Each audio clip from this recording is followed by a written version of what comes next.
Diva FM presenta Made in Polesine, la rubrica settimanale che racconta le eccellenze del Polesine. In studio Leandro Maggi e Davide Stefanelli. Allora, buongiorno, benvenuti miei cari, questa è Made in Polesine, come sempre tutte le settimane su Radio Diva e anche su Made in Polesine Web TV.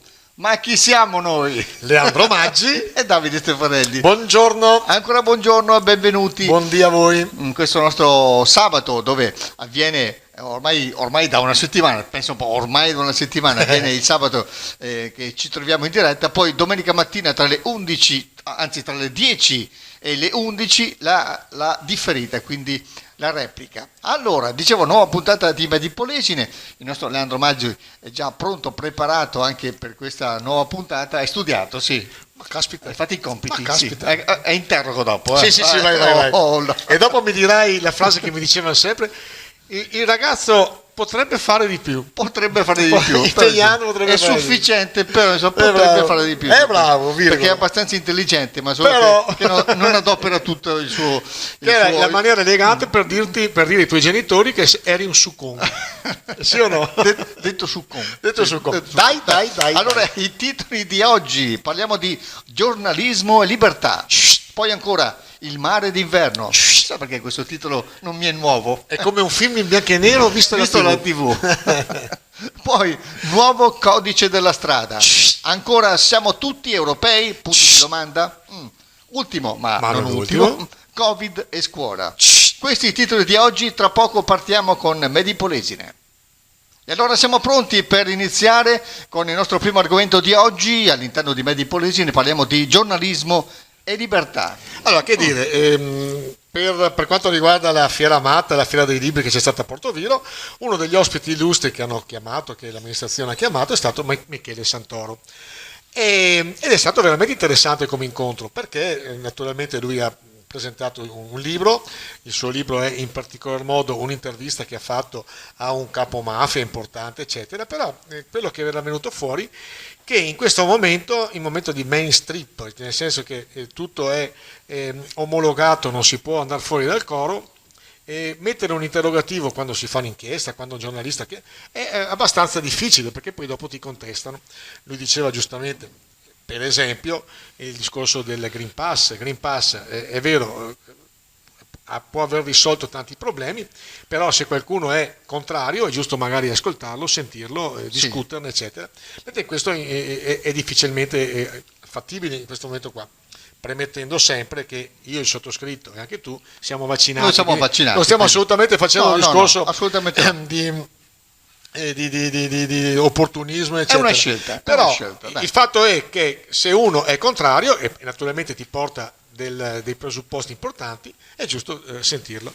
Era venuto fuori sempre da questa suo intervento a Portoviro anche il discorso di Report. Report fa giornalismo d'inchiesta, tra l'altro uno dei pochi che è rimasto che fa giornalismo d'inchiesta, e aveva criticato il vaccino Moderna, mi sembra, oppure aveva messo dei puntini sulle i, che c'era più business che salute.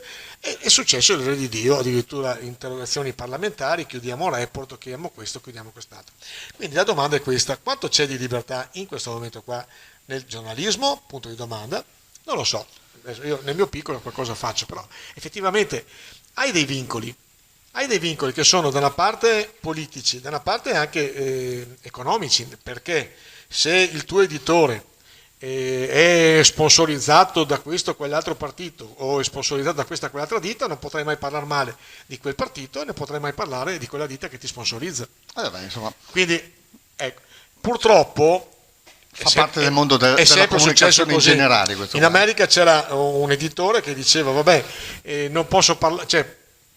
non posso parlare male solamente di quel 3% che rappresenta il mio sponsor. Ma siccome adesso nei giornali, se noi guardiamo, è che gli editori sono praticamente in Italia 3, non ce ne sono tantissimi, prima ce n'erano molti di più, sì. E poi soprattutto le pubblicità sono sempre quelle, quindi chi può permettersi in questo momento qua di parlare male, per esempio, di Tim o per esempio della 3? Potremmo parlare male del fruttivendolo che fa pubblicità da noi, oppure del negozio di scarpe, eccetera, eccetera, però i grandi potenti non potranno farlo. Quindi meditiamo, gente, meditiamo. Aver agglomerato troppo potere su pochi editori, questo è uno dei problemi che ha la stampa in questo momento. Editori ce ne sono, ripeto, pochissimi nella carta stampata e ancora meno nella televisione. Rai, Mediaset e forse 7.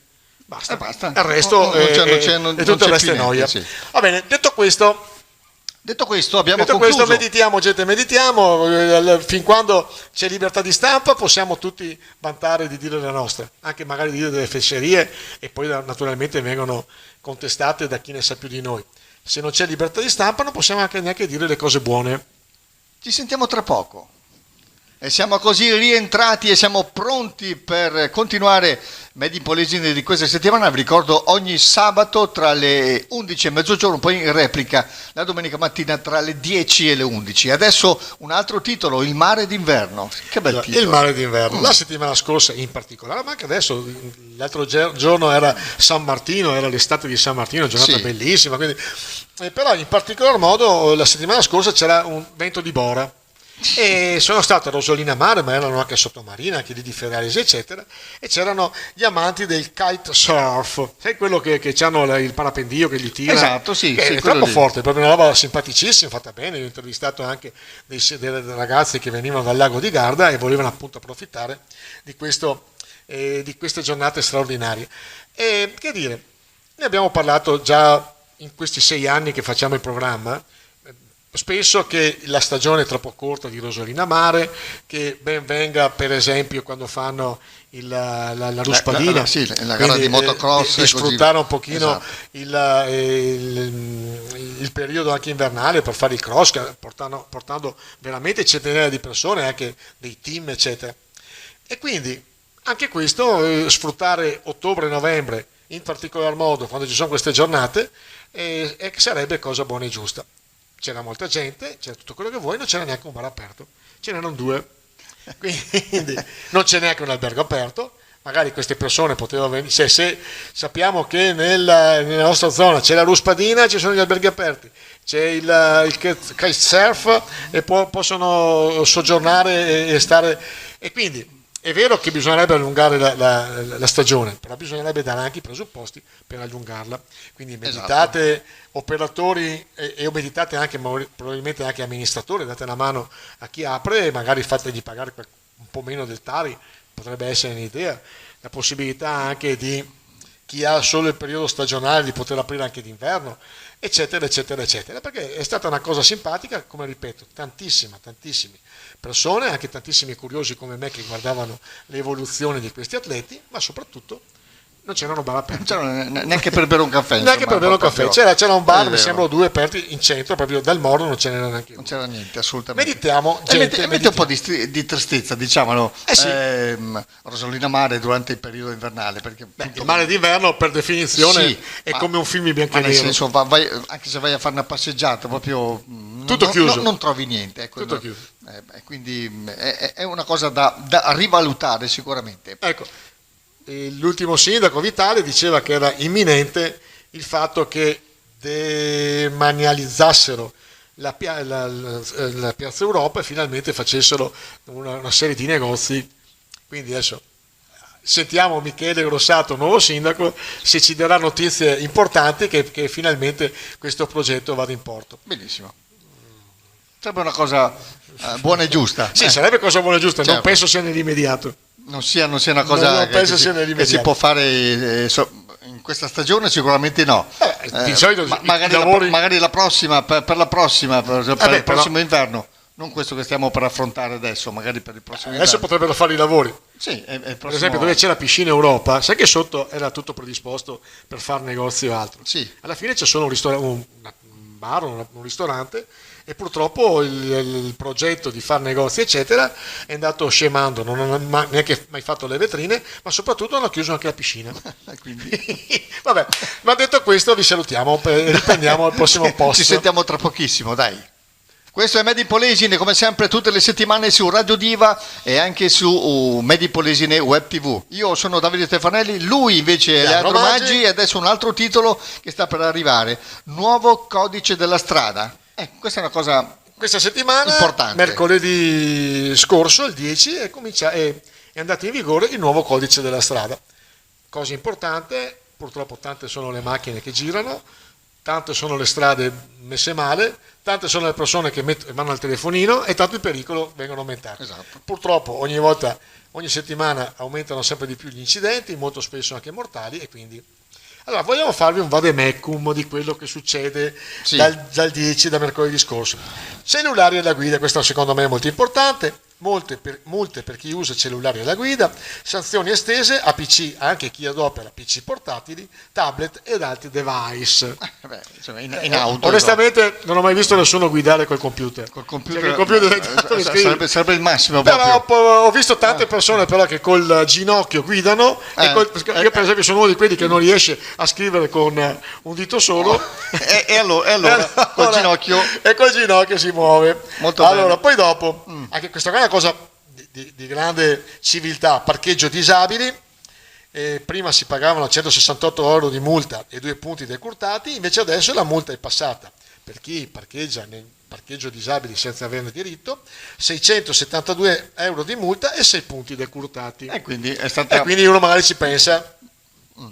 Poi dal 1 gennaio 2022 sosta gratis per i disabili su strisce blu e più stalli rosa per gestanti e genitori con figli fino a 2 anni. E anche questa grande bella cosa. Certo. Casco in moto, se il trasportato non porta il casco, a prescindere dall'età viene multato il conducente. Quindi magari molto spesso si vede il bambino che viene davanti, il papà va pianino con tutto quello che vuoi, però se il bambino non c'ha il casco, multa. Poi finalmente frecce sui monopattini, dal 1 luglio obbligo di frecce e freni su entrambi le ruote dei monopattini, questo del 1 luglio 2022. Quindi dalla prossima stagione. Massimo 6 km in area pedonali, massimo 20 km orari negli altri casi, vietato circolare e sostare sui marciapiedi, vietato procedere contromano. Cioè, questo mi sembra anche giusto. Ma forse prima non si poteva. Non lo so. Cioè, io ho sempre saputo che è considerato un veicolo tutti i mezzi, qualsiasi mezzo che ti può, cioè, ci si può spostare senza camminare. E quindi mi sembra che questo qua sia un veicolo, anche se è un monopattino, però insomma noi riportiamo questo non è schema. che puoi andare contromano perché è il monopattino. Noi riportiamo lo schema. Auto elettriche, questa qua, non si può parcheggiare dove ci sono le colonnine. E fino a ieri si poteva farlo perché non ti potevano fare la multa. Le colonnine per la ricarica dovranno essere occupate solo per il tempo necessario alla ricarica. Dopo un'ora scatta il divieto di sosta. E se uno deve caricare, non so, la sua casa, perché ho visto persone che hanno attaccato la cosa di casa. Ne approfittano. Sì. Ma sì, mi ricarico un po', dai. E finiamo con questo, trasparenza delle multe. Ogni anno, e questo secondo me è importante, importantissimo, ogni anno i comuni dovranno dichiarare a cosa saranno destinati i proventi delle multe. E quindi se i proventi delle multe servono per fare le strade, rompi i marroni pagare le multe a tutti. Certo, però sì. perlomeno servono, ma se servono per fare altre cose, un po' meno. Detto questo, non si sa bene, sappiate però, che cosa. Dai, comunque. quasi tutto questo, al di là dei monopattini, è in funzione quasi da subito. State attenti che quando poi ti ritirano i punti e soprattutto ti fanno le multe, rompi i maroni a tutti. Esatto, sì, detta così in maniera molto schietta. Abbiamo usato preamboli in questo caso. Dai, ci sentiamo tra pochissimo per continuare Made in Polesine. Siamo sempre noi quelli di Made in Polesine, siamo pronti per continuare, no? Perché sapete, fuori onda succedono delle cose. Sì, un giorno registreremo fuori onda. Succedono delle cose strane che, come ho detto altre volte, purtroppo non possiamo farvi sentire e vedere tutto. Però dopo il momento di rientrare stiamo ancora ridendo e quindi vabbè, dai. Allora, siamo tutti europei? Punto di domanda. Questo è il nostro prossimo argomento. Perché ne parliamo? Sì. Allora, siccome si dice sempre, ma in Germania per esempio è vero che prendono gli stipendi più alti, ma guadagnano, cioè, ma la vita costa molto di più. E in Inghilterra è vero che costa molto di più, però costa. Fatto sta che in Italia noi siamo eccellenti per quanto riguarda spendere le persone, specialmente sulle tasse. Perché prendo spunto da un post che abbiamo visto su qualche social. In Germania un passaggio di proprietà di auto costa 20 euro. In Italia per esempio costa mediamente 500 euro. Esatto, sì. In Repubblica Ceca un nostro amico ci ha appunto scritto: guarda che in Repubblica Ceca costa ancora di meno, con 120 euro c'è anche assicurazione eccetera. Questo per quanto riguarda l'auto. Abbiamo detto la volta scorsa che effettivamente le benzine e le accise sono simili in tutta Europa, però per esempio le gabelle che vengono fatte quando fai un passaggio di proprietà anche di un'abitazione e tutto sono molto più basse all'estero, e le tasse di successione sono anche lì diverse, cioè in un sacco di cose noi abbiamo il primato. Abbiamo il primato. Sì, bello. E siamo sempre parati il colpo col discorso che ma la vita costa molto di più all'estero. Non è assolutamente vero, perché io personalmente, che ho dei figli che vivono all'estero, ti dirò che la Germania non è molto più cara sia come affitti che come utenze, che come... però ha un welfare che funziona molto ma molto meglio, nel senso che basta un'assicurazione obbligatoria e hai tutti i vantaggi che abbiamo qua in Italia, costando molto ma molto ma molto meno. Che dire, abbiamo sempre detto che siamo in Europa, però fondamentalmente siamo ogni paese, ognuno ci fa i cavoli suoi, poi ogni paese fa i cavoli suoi, ogni paese ha le proprie leggi e quindi esatto. Siamo in Europa, ma tra virgolette, insomma. Siamo in Europa tra virgolette, quindi è vero che c'è una moneta comune e forse questo ci ha parato il colpo per tanti problemi. È vero tante cose, però fondamentalmente non abbiamo nulla da spartire noi, probabilmente con i tedeschi, con i polacchi non hanno niente da spartire con noi, no, eccetera, no. eccetera, eccetera. Quindi era forse meglio prima educare le persone che siamo europei, abbiamo tutti, e avere delle leggi comuni, delle tasse comuni, delle IVE comuni. E invece qua in Irlanda pagano l'IVA al 6%. E sono in mercato comune e noi paghiamo il 22%, quando è che potremo fare concorrenza agli irlandesi? Mai. E infatti mai. Amazon per esempio c'è la sede in Irlanda, non a caso. Ma questa è un'altra storia, quindi ci dispiace ogni volta sottolineare che per quanto riguarda le cose negative noi siamo sempre al top. L'ho detto anche l'altra volta, noi i primati negativi li abbiamo tutti. Non ci batte nessuno. Non ci batte nessuno, siamo forti. Vabbè. Dai, ci sentiamo tra pochissimo per l'ultimo argomento di oggi.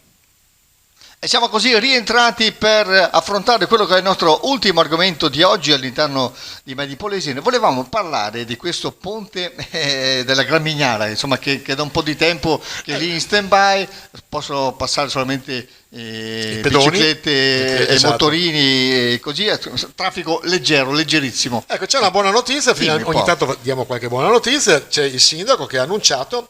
Intanto spieghiamo il ponte di Gramignara. Qual è? Il ponte di Gramignara è quel ponte che unisce la parte nord, diciamo, di Portoviro, dove c'è la zona industriale, con la Mea, località La Mea. Esatto, sì. E purtroppo, avendo chiuso questo qua, i mezzi auto, trattori, camion, eccetera, devono fare il giro del globo e andare su per l'ex zuccherificio. Sì. Quindi grossissimo disagio per gli abitanti. abitanti. Di 3-4 km, insomma, ecco. Era un ponte che era... Cioè era un ponte consortile, quindi non si sapeva se era il comune, la provincia o il consorzio di bonifica che doveva farlo. Fatto sta che c'è questa notizia, buona notizia, che ci ha dato il sindaco Mauro Veronese, che sono riusciti ad ottenere un finanziamento importante, sono 960.000 euro che verranno tutti utilizzati per mettere a posto questo ponte. Entro 15 mesi, dice il comunicato del sindaco, il ponte sarà... volevo sapere una cosa anche per spiegare chi ci sta ascoltando. Il ponte viene restaurato oppure viene demolito ne verrà fatto uno nuovo? Questo non lo so, penso che con 960.000 euro forse sarà nuovo. Il comunicato del sindaco parla di ristrutturazione, quindi non so se verrà sistemato quello o altro. Questo però onestamente non ti so rispondere. Penso che essendo un ponte non gigantesco, con 960.000 euro sicuramente dovrebbero farlo quasi nuovo, cioè ex novo. Però, come ripeto, non ne sono sicuro. Non ne siamo certi. La buona notizia è che per gli abitanti di Mea, sai che noi siamo stati anche, tra l'altro abbiamo fatto un servizio. Sì. E sentendo appunto gli abitanti della piccola frazione che lamentavano appunto il disagio che questo comportava, e finalmente è una buona notizia. 15 mesi non sono tantissimi, i soldi, come ripeto, da comunicato del sindaco Mauro Veronese, sono a disposizione già entro marzo del 2022, quindi è cosa interessante e buona, e ci fa piacere comunicarvelo in anteprima. Sì, questa è sicuramente Esatto. una buona notizia, ogni tanto, una notizia positiva. Dai, bene. Allora, di fatto abbiamo concluso questa nostra puntata di Made in Polesine. Noi ci sentiamo tra pochissimo solamente per i saluti finali. E siamo così giunti al termine del nostro appuntamento di oggi, in questo nostro sabato, appunto dove avviene la diretta tra le 10 e le 11, domani, che è domenica, quindi la replica tra le 10 e le 11. Replicone, dai, insomma ci sta, dai. Poi, cosa dire? Vogliamo ringraziarvi come sempre del vostro gentilissimo ascolto. So che siete in tanti dall'altra parte che ci seguite sia in radio e anche in video attraverso Made in Polesine. La cosa insomma ci fa veramente molto molto piacere. Questo sta a significare insomma che ci volete bene, che quanto stiamo facendo insomma è gradito, ecco. Insomma mi sembrano anche titoli abbastanza interessanti, soprattutto per quanto riguarda il nostro Delta, il nostro Polesine. Bene così? Benissimo. Volete aggiungere qualcosa? Volevo aggiungere che abbiamo gli ascoltatori più belli del mondo. Ecco qua. E questo si chiama ruffianata. Questa è una ruffianata. Sei bravo però di queste cose. Ci sentiamo la prossima settimana, come sempre su Radio Diva e anche su Made in Polesine Web TV. Da parte mia, Davide Stefanelli, Leandro Maggi. L'augurio di un buon fine settimana. Il nostro countdown 3, 2, 1. Ciao a tutti. Diva FM presenta Made in Polesine, la rubrica settimanale che racconta le eccellenze del Polesine. In studio Leandro Maggi e Davide Stefanelli.